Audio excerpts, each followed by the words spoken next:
하나님 말씀 신약성경 고린도전서 15장 1절에서 22절까지 말씀 보십니다. 고린도전서 15장 1절에서 22절 말씀입니다. 저 같은 성경이라면 신약성경 281년입니다. 신약성경 281면 고린도전서 15장 1절에서 22절까지 말씀입니다. 할렐루야. 아멘. 할렐루야. 아멘. 고난주간 부활절 새벽에 오신 여러분들을 주님의 이름으로 환영하고 축복합니다. 저 지금 학생인가? 내 얼굴을 볼 수 있도록 나영아 미안해. 내 얼굴을 볼 수 있도록 오늘 이제 계속해서 고난주간 부활절 새벽기도 하고 있는데 고난주간에는 이제 예수님이 십자가에 죽으신 것, 고난 그런 말미암아 우리에게 주어진 것이 무엇인지 또 올해는 이제 예수님의 고난이 그냥 말로만이 아니라 어떤 고난이셨나 하는 것을 말씀을 드렸어요. 그 다음에 이제 부활절 들어와서는 예수님의 부활이 사실인 것이고 또 그 부활로 말미암아 삶의 변화가 있고 또 그렇게 처음에 못 믿겠던 부활을 믿게 되면서 제자의 삶이 바뀌었다 하는 말씀을 드렸고 부활은 그냥 교리가 아니라 실제로 일어난 사건이었고 그것을 어떻게 믿을 수 있을까도 말씀드렸어요. 그러면 오늘은 뭐냐면 한마디 이것입니다. 예수님이 부활하신 것처럼 저 여러분도 다시 살 거예요. 그러니까 이제 처음에는 예수 믿는 게 예수 믿는 이거 다 있잖아요. 이제 뭐 잘 살고 싶어서 내 인생이 절망이었는데 혹은 내 삶이 힘들고 어려워서 내 힘으로 감당 못할 그런 사건들이 있어서 그러면서 예수 믿게 되죠. 그래서 이제 예수님 말씀에 귀를 기르다 보면 우리의 시각이, 우리의 생각이, 이제 지평이란 말이 어려운데 우리의 보는 범위가 넓어진단 말이죠. 처음에는 이런 것 때문에 요만큼으로 인해서 예수 믿었는데 말씀 듣고 우리 삶이 돌아보니까 그것만이 아니라 이만큼 그게 뭐냐면 우리가 예수 믿는 것은 우리가 사는 동안만을 위해서 믿는 게 아니라는 거예요. 사실 이게 이제 어렵죠. 왜냐면 어렵다는 게 뭐냐면 우리가 가보지 못했단 말이에요. 잘 알지 못해. 그런 성경은 분명히 말하고 있거든요. 그래서 신앙생활을 뒤에 나오잖아요. 우리가 바라는 게 신앙생활을 이 세상만 위해서 한다면 그건 불쌍하다는 거예요. 19절 만일 그리스도 안에서 우리가 바라는 것이 다만 이 세상뿐이라면 그러니까 나는 이 세상에서 잘 살기 위해서 예수 믿는데 그거 틀린 건 아니지만 마지막 목표가 이 세상에 있다면 그것은 신앙의 바른 목표가 아니라는 거죠. 이 세상을 사는 것도 중요하죠. 이 세상의 삶을 막 살거나 필요 없거나 이렇게 해서 괜찮다 이런 게 아니죠. 다 잘 살고 싶지. 그러나 이 세상을 잘 살고 싶지만 우리가 사는 목적이 이 세상뿐이라면 19절에 나오잖아요. 우리가 모든 사람 가운데 더욱 불쌍한 자란 말이죠. 왜 그렇지? 그러니까 우리의 신앙생활도 교정이 되죠. 왜냐하면 우리가 열심히 사는 게 이 세상에 잘 살아보려고 한단 말이야. 맞아요. 그런데 성경은 부활 생활 말하면서 그 부활이 예수님 부활하셨네? 나도 예수님 부활하셨다. 나도 믿어. 이 정도가 아니라 예수님 말씀하신 거죠. 여러분들도 부활할 거라는 거예요. 그래서 하나님이 예수님을 살리신 것은 그냥 부활이 아니라 하나님 놀라운 계획 속에 뭐가 있냐면 아담 안에서 모든 사람이 죽은 것처럼 그리스도 안에서 모든 사람을 살리는 것이 하나님의 계획이라는 거예요. 이런 부분이 이제 너무 우리가 현실과 가깝지 않고 먼 얘기라서 교리적 얘기인 것 같아서 잘 와닿지 않죠. 성경은 뭐라고 말하고 있느냐? 먼저 오늘 그래서 고린도전서 15장은 이제 부활에 대해서 예수님의 부활이 단순히 예수님만 죽었다 살아났다가 아니라 그 부활이 가르치는 그 부활로 우리가 믿고 우리의 관점과 우리의 생각이 그래서 믿는 게 뭐냐? 그것은 우리의 관점과 생각이 바뀌는 게 믿음인 거죠. 처음에는 나도 모르게 이 세상에 살면서 힘들었을 줄 믿었는데 주님이 말씀을 듣고 보니 또 부활을 믿고 보니 부활을 믿는 것은 이 세상의 삶이 다가 아니라는 거예요. 이 세상이 다인 것처럼 이 세상에만 몸매고 살아가는 게 아니라 이 세상 속에서 사람들이 살아가는 것만 똑같이 몸매고 살아가는 게 아니라 우리는 이 세상이 다가 아니라 부활 후에 그게 영생일 수도 있고 영원한 삶이 있는 삶이 있다는 것이죠. 그럼 우리의 눈길은 우리의 바라보는 것은 거기까지도 보고 지금 신앙생활을 해야 되는 거예요. 지금 신앙생활은 부활을 모르고 그냥 오늘만 사는 게 아니라 부활을 믿고 영원히 살 것을 믿으면서 그런 시각으로 오늘을 봐야 되는 거죠. 그렇잖아요. 여러분들도 마찬가지잖아요. 오늘 사는 게 중요하지만 그러나 한 달 뒤에, 두 달 뒤에, 1년 뒤에 뭐 지금은 예를 들면 김장을 아무 때나 하지만 그래서 이제 예화도 바뀌어야 되죠. 김장을 아무 때나 마음먹으면 하고 김치 냉장고가 있으니까. 그러나 10년, 좀 더 20년 전만 해도 김장은 큰 일이었어요. 근데 왜 그 김장을 힘들게 해요? 여자분들이. 응? 김장을 해야 그 다음 1년에 반찬 걱정이 없단 말이지. 더군다나 더 어려웠던 시대에는 김치라도 있어야 먹고 사는데 그 왜 김치 힘들게 하냔 말이지. 그 다음 1년을 내다보고 하잖아요. 우리가 알게 모르게 우리는 오늘만 살 뿐 아니라 몇 달 혹은 몇 년을 대비한단 말이에요. 제가 신방에 뭐 어떤 분들이 그래요. 우리 애들이 말이에요. 좀 미래를 위해서 좀 저축을 하고 돈 좀 모아서 했으면 좋겠어요. 그냥 맨날 그냥 쓰기만 하는 것 같아. 이렇게 걱정하는 분들이 있을 수 있잖아요. 그거 왜 그래요? 당장이 아니라 나이가 들고 그러면 그때 살 것을 미리 준비해야 되잖아요. 우리도 살면서 알게 모르게 우리도 모르게 오늘만이 아니라 몇 년, 10년 또 뒤를 대비한단 말이죠. 그래서 오늘 먹고 쓰기 중요한데 아니야 오늘 안 쓰더라도 다음을 대비해야 돼. 왜? 분명히 뒤가 있으니까. 그러니까 비슷하죠. 어디 여행을 간다고 하면 여행 가기 위해서 준비를 며칠 하잖아요. 여행 가는 거 여행 뭐 2박 3일, 3박 4일 혹은 일주일을 위해서 준비도 한단 말이에요. 최소한 하루 이틀은 준비하고 하잖아요. 미리 준비한단 말이지. 왜? 더 나은 삶을 위해서 준비한단 말이지. 그런데 그런 것처럼 근데 이 세상이 다인 양 이 세상의 삶을 위해 더 나은 삶을 준비할 것뿐만 아니라 우리에게는 부활로 말미암아 예수님이 일러주신 것이다. 너희가 다시 산단 말이지. 그래서 예수님의 부활은 우리의 부활로 연결되고 우리의 부활은 이 세상이 다가 아니라는 것과 연결되는 거예요. 그래서 이 세상에서만 이 세상을 사는 데 있어서만 초점을 그런 생각으로 그런 마음으로 그런 관점으로 보던 우리가 아니다. 이 세상이 다가 아니라 또 다른 세상 또 다른 세상이라면 좀 이상하지만 부활의 삶이 또 있다는 거지. 그게 흔히 말하는 내세가 있다는 거예요. 그러니까 내세 잘 안 믿어지죠. 내세가 있다? 그것도 그냥 막연히 하늘나라라고 했지만 잘 안 믿어지죠. 왜? 본 적이 없으니까. 제가 이제 전도할 때마다 그러죠. 우리의 경험 세계가 없으니까. 이게 이제 우리가 경험해보지 못했어. 우리는 경험한 것 속에 살려고 하니까. 성경은 분명히 말하고 있죠. 그래서 제가 전도할 때도 꼭 이런 얘기를 해요. 사람이 자기가 본 것만 자기가 경험성 있는 것만 생각하니까 제가 몇 번 들어보셔서 하루살이와 메뚜기와 개구리. 예를 들어서 이제 우화죠, 우화. 하루살이는 하루밖에 못 살아요. 그러니까 하루살이랑 메뚜기랑 놀다가 메뚜기가 이제 하루살이한테 얘기하는 거죠. 하루살이야, 우리 내일 만나자. 그러니까 하루살이가 메뚜기한테 물어요. 궁금해서 눈이 커지면서 메뚜기야, 내일이 뭐야? 내일이 뭐야? 하루살이의 삶 속에 내일이 없단 말이야. 내일을 경험해보지 못했어. 제가 전도 얘기하거든요. 하나님이 없다, 천국이 없다 그러니까. 그렇죠. 하루살이는 내일을 경험해보지 못해서 하루살이에게는 내일이라는 게 없어. 내일을 생각도 못해. 그런데 그렇다고 해서 내일이 없나요?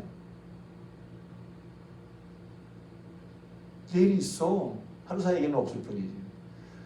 그래서 하루살이랑 헤어지고 메뚜기가 개구리랑 또 친구 삼아 놀았어요.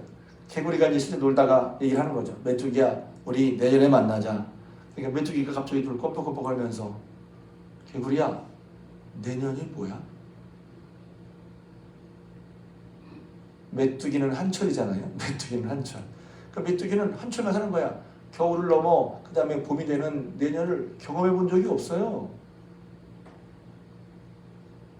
좀 어려운 말로 내 경험 세계에 없단 말이죠.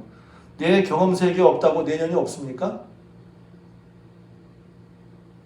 내년은 있죠. 그런 것처럼 마찬가지예요. 우리가 내 세를 경험해보지 못했다고 내 세가 없다 이렇게 말할 수 있나? 우리의 경험 세계 없다고? 성경이 말하고 있잖아요. 오늘 말씀이 그거란 말이죠. 뭐 복잡한 말씀이. 그러니까 우리가 그냥 이 새벽 1시간에 뭐 제가 여러분의 생각을 막 바꾸려고 하는 게 아니라 곰곰이 생각해 보자는 말이에요. 그래서 15장은 좀 길게 읽었지만 고린도서 15장은 부활에 관한 부활이 우리에게 주는 뜻, 부활로 말미암아 우리가 얻어진 거, 그래서 부활을 믿는다면 우리가 부활할 것을 믿고 안다면 어떻게 사는 삶이 맞나 하는 것을 보여주고 있어요. 그게 얘기가 아니라 정말 내가 다시 부활할 걸 믿는다면 예수님의 부활은 내 부활. 그래서 예수님이 부활이 아니라 나도 저 여러분도 부활할 거예요. 더 심하게 말하면 믿든 안 믿든 부활할 거예요. 알든 모르든 하나님은 우리를 모든 사람을 부활시킬 거라고. 왜 그렇습니까? 여기 나오잖아요. 제일 먼저 15장 초반부에 뭐냐면 바울이 얘기하죠. 내가 너희 그동안 전해왔던 복음이 뭔지 알아? 다시 한번 설명하잖아요. 그 복음이 뭐예요? 그리스도께서 성경대로 우리를 위해 죽으시고 장사 지내받았다가 성경대로 사흘 다시 살아나시고, 이게 복음이에요. 복음의 핵심은 성경대로 예수께서 십자가에 죽으셔서 사신 거예요. 그래서 그것을 본 목격자를 쭉 나오죠. 게바에게 500 형제 일체에 보이셨고 나도 봤다. 그래서 11절에 이렇게 예수님의 부활을 증언한 십자가에 죽으심과 부활을 증언한 대로 여러분이나 나나 이같이 전파하고 이같이 믿었다 하는 거예요. 그런데 12절을 어떻게 하냐면, 그런데 이렇게 예수님의 부활이 역사적 사실이고 우리도 그렇게 전파해 왔고 그게 복음으로 전해져 왔는데 어떤 사람은 부활이 없다 하더라는 거예요. 요즘 마찬가지예요. 부활이 없다? 안 믿는 사람도 당연히 그럴 수밖에 없고, 근데 믿는 사람 중에서도 부활이 있나? 예수님을 믿고 교회를 다니는 사람들 중에서라도 부활이 있나? 라고 생각하는 사람이 있을 수 있다는 거예요. 그러니까 바울이 얘기하죠. 그렇게 해서 죽은 자 가운데 다시 살아났다. 우리도 전파되었는데 너희 중이잖아요. 고린도 교회 성도 중에는 어찌하여 죽은 자의 부활이 없다 하느냐 하면서 쭉 설명하는 거죠. 만약 죽은 자의 부활, 여기서 죽은 자는 일반적인 말을 말하는 거예요. 예수님만이 아니라 우리도 죽은 자의 부활이 없다면 하나님이 예수님을 살리실 리가 없었다는 거예요. 죽은 자의 부활이 없었다면 그리스도도 다시 살아나지 않으셨을 거라는 거예요. 죽은 자의 부활이 없다면 우리의 믿음도 헛되고 너의 구원도 헛되다는 거예요. 그러니까 예수님의 부활 확실할 뿐만 아니라 예수님처럼 우리도 부활할 거라는 거예요. 그래서 20절에 보면 그러나 이제 그리스도께서 죽은 자 가운데서 다시 살아나사 잠자는 자들의 첫 열매, 잠자는 자들이라고 했잖아요. 그래서 잠자는 자는 죽은 걸 말하는 거예요. 근데 왜 잠잔다 그래요? 다시 깨는 것을 이미 전제하고 있는 거란 말이에요. 죽음은 끝이 아니라 그리스도에서 죽은 자는 그리스도에서 잠자는 자들이라고 하는 표현이 많이 나와요. 왜? 다시 깰 것을 얘기하는 거니까. 그래서 우리는 예수 믿고 이 세상에서만이 아니라 다시 한번 예수님의 예수님을 다시 살리신 하나님의 계획은 예수님이 잠자는 자들 가운데 첫 열매가 되게 하셔서 우리를 모두 생명 가운데 살게 하시려는 거란 말이죠. 부활이 두 종류가 있죠. 의인의 부활과 악인의 부활. 그래서 모든 사람이 다 다시 살 거예요. 그래서 의인은 영생의 부활로, 죄인은 심판의 부활로 살 거란 말이죠. 그게 하나님의 계획이에요. 여기 보면 그래서 근데 이제 여기서 21절에 보면 사망이 한 사람으로 말미암았으니 죽은 자의 부활도 한 사람으로 말미암았도. 사망이 한 사람으로, 그래서 아담을 말하죠. 아담 때문에 모든 사람이 다 죄인이 되고 하나님과 관계가 멀어지고 쫓겨났어요. 아담으로 말미암아. 그래서 원죄라고 하죠. 그런데 그 원죄에서 우리를 벗어나게 생명을 얻게 하는 것은 뭐냐면 한 사람의 부활로 말미암아 그렇게 우리가 아담의 범죄로 말미암아 죽었던 죽음에서 다시 살아나게 된다는 것입니다. 예수님으로 말미암아. 22절에 얘기하잖아요. 아담 안에서 모든 사람이 죽은 것 같이. 그래서 처음에 이제 원죄 얘기를 하면 아니 죄는 아담이 졌는데 왜 우리가 그 죄를 다 이어받고 물려받아야 돼요? 이렇게 말하는 분이 있어요. 그래서 아담의 범죄를 원죄 혹은 유형론이라고 그러는데 지금 새벽에 너무 복잡하니까 그냥 이거예요. 아담이 범죄에서 하나님과 멀어져 죽은 것처럼 아담이 범죄 때문에 죽었거든요. 근데 그 뒤로 모든 사람이 아담처럼 다 죽었어. 그래서 우리는 아는 거죠. 제자훈련 성경 공부 때 배우는 건데, 그래서 우리도 아담의 죄가 우리에게도 물려졌구나 하는 것을 알 수 있어요. 만약에 아담이 범죄한 것이 아담에게만 있었다면 아담만 죽고 우리는 그 뒤에 후손들을 안 죽었을 수 있어요. 근데 그 뒤에 후손도 다 죽거든. 아담처럼 하나님이 말씀하신 것처럼 내가 정령 죽으리라. 그래서 아담의 죄의 결과가 유전이랄까요? 아니면 아담은 그래서 오실자의 표상이라는 거예요. 대표.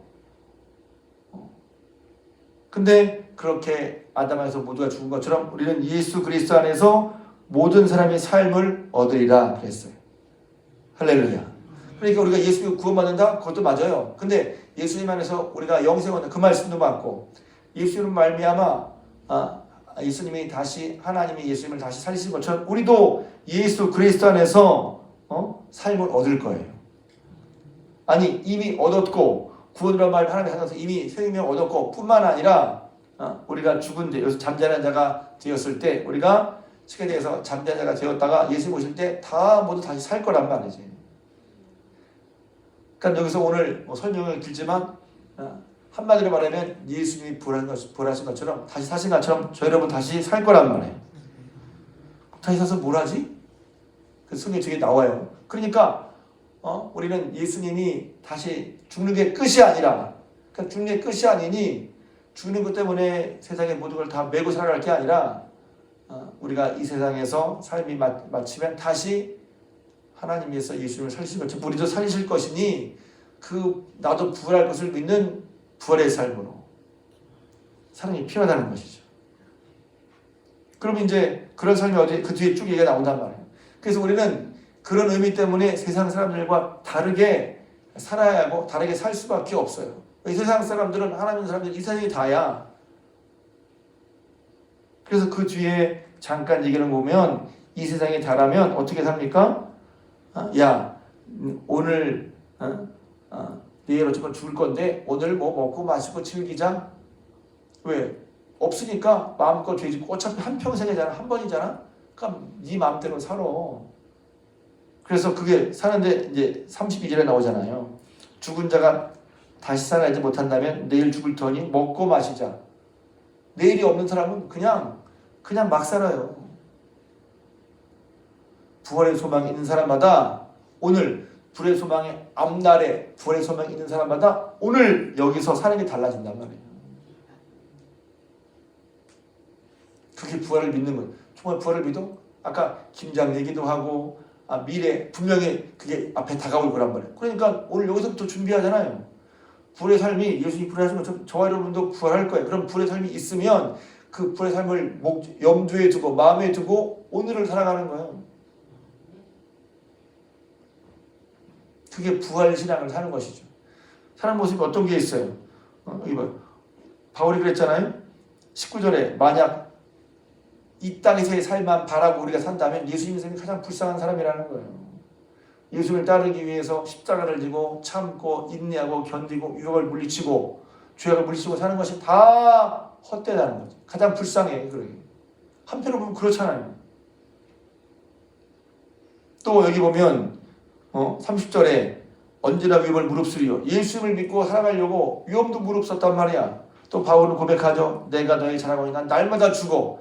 부활의 삶을 알기에 오늘 여기서 주님을 따라가려고 날마다 죽는 삶을 살고 있단 말이에요. 왜 그런 삶을 살아요? 이유가 있어요. 왜 그런 삶을 살아? 왜 위험을 무릅쓰고 살아? 왜 편한 삶이 아니라 날마다 죽는 삶을 살아? 부활을 믿기 때문이라는 거죠. 나도 부활할 거야. 그러니까 이 부활이 분명하면 예수님 부활하셨어만이 아니라 나도 하나님이 예수를 다시 살리신 것처럼 나도 다시 살리실 거야. 나도 부활할 텐데 그럼 부활할 나란 말이야. 그러면 나도 부활을 염두에 두고 마음에 두고 오늘을 살아가는 거란 말이지. 그렇지 않으면 사람들은 막 살게 돼요. 먹고 마시자. 왜요? 온 인생 한 번 죽으면 끝이야. 끝이야. 그러니까 하나님을 따라간다든가 주를 위해 일하는 것보다 오늘을 내 마음대로 하고 싶은 거 다 해봐야지. 다 해봐야지. 먹고 싶은 거, 가고 싶은 거, 즐기고 싶은 거 다 해봐야지. 오늘만 산다는 사람은. 근데 왜 먹고 싶은 것도 안 먹고 가고 싶은 것도 안 가고 하고 싶은 것도 안 하면서 왜 하나님의 일을 하죠? 부활을 믿으니까 하는 거죠. 이 말은 먹고 싶은 거 먹고 하고 싶은 거 하고 또 가고 싶은 거 가는 게 죄라는 게 아니에요. 그렇게 할 수 있지만 할 수 있죠. 하고 싶어 할 수 있죠. 그러나 앞날을 위해서 여기 보면 주님을 위해 박해 또 내 맘대로 살고 싶한 깨어있어 의를 행하고 죄를 짓지 않는 거. 그게 34절에 나오는 말씀이에요. 속지 마라. 악한 동무들이 누구예요? 부활이 없다고 하고 이 세상에 다라고 하는 사람들 악한 동무. 그러니까 내일 죽을 테니까 뭘 그렇게 살아. 그냥 먹고 마셔 그냥. 그런 사람에게 속지 말라는 거예요. 분명히 부활 신앙이 있다면 내가 부활할 걸 믿는다면 그거죠. 그래서 예수님의 부활은 단순히 예수님의 부활만이 아니라 예수님이 부활을 잠자는 천절병에 되셔서 우리도 예수만 해서 삶을 살 거라는 거예요. 이미 살고 있죠. 부활 신앙으로. 그 뭐죠? 부활할 것을 믿고 오늘을 내가 오늘 내가 사는 그게 오늘을 부활 신앙으로 사는 거란 말이에요. 부활 주님과 함께 하는 것도 부활 신앙. 부활 주님과 동행하는 것도 부활 신앙이고 나도 부활할 것을 믿고 부활을 염두에 두고 부활을 근거해서 오늘 살아가는 거 그게 부활 신앙이라는 거예요. 바울은 그렇게 살았다는 거예요. 그러니 바울만이 아니라 바울은 모든 믿는 사람의 대표잖아요. 저 여러분들도 그냥 신앙생활이 그냥 교회를 다니고 내가 어려운 거 좀 주님께 맡기고 기도하고 그런 정도가 아니라는 거예요. 어쩌면 지금 우리가 알고 있는 이것보다 우리가 보지 못하고 잘 알지 못하는 부활 이후의 영생의 삶이 훨씬 더 큰 삶일 수도 있어요. 왜요? 사는 건 100년인데 영생은 영원한 거잖아요. 이 가치가 그러니까 눈으로 보는 것은 안 와다. 우리 마음속에 제 마음속에도 이렇게 말하면 너무 이기적인가요? 먼저 제 마음속에 있어야 돼. 제 마음속에도 여러분에게도 이런 분명한 가치가 확실하게 주님의 이름으로 축복합니다. 그러면 이 가치를 알면 말하지 않아도 부활을 위해 살아요. 가르쳐서가 아니라 그 가치가 그래서 얘기하잖아요. 너희가 이 세상에 살지만 가치가 어디 있어? 그래서 천국은 마치 뭐 같아요? 여기 있는 것보다 거기에 가치를 더 아는 사람. 그래서 집 팔고 땅 팔고 살면서 집도 있고 땅도 있어야 되는데 보면 가처럼 집 팔고 땅 팔고 냉장고 다 팔아서 샀단 말이에요. 그것을 왜? 그것의 가치를 아니까. 영생과 부활의 가치를 아니까 지금보다 그것을 위해 살기 위해서 지금 현재의 삶을 절제하고 또 피하고 하면서 부활의 삶을 위해 투자한다는 거예요. 그게 분명히 있으니까 천국은 그런 거라는 거죠. 저 여러분 삶이 그래서 세상을 모르고 아까 하루 전에 메뚜기처럼 하루만 알고 사는 사람, 한철만 알고 사는 사람들에게 우리 다른 사람 보일 때 저는 왜 저렇게 사는 거야? 야, 내년이 있다, 내일이 있다, 부활이 있다, 영생이 있다를 보여주는 거죠. 누가? 저와 여러분들이. 그리고 그런 삶은 다시 살아나서 주님 앞에 설 때 주님께 칭찬과 영광과 상급을 받을 거예요. 이것도 마찬가지야. 그 칭찬과 상급 얼마인지 모르겠는데 지금 내가 내 영혼을 하는 게 편하지. 칭찬과 영광과 상급이 얼마나 큰지 여러분 마음에 부어지길 주님의 이름으로 축복합니다. 주일의 생에서 먹고 마시는 것이 얼마나 영광스러운 것인지 저 여러분들이 알기를 바랍니다. 부활과 영생의 소망을 살아가는 저 여러분 되시기를 주님의 이름으로 축복합니다.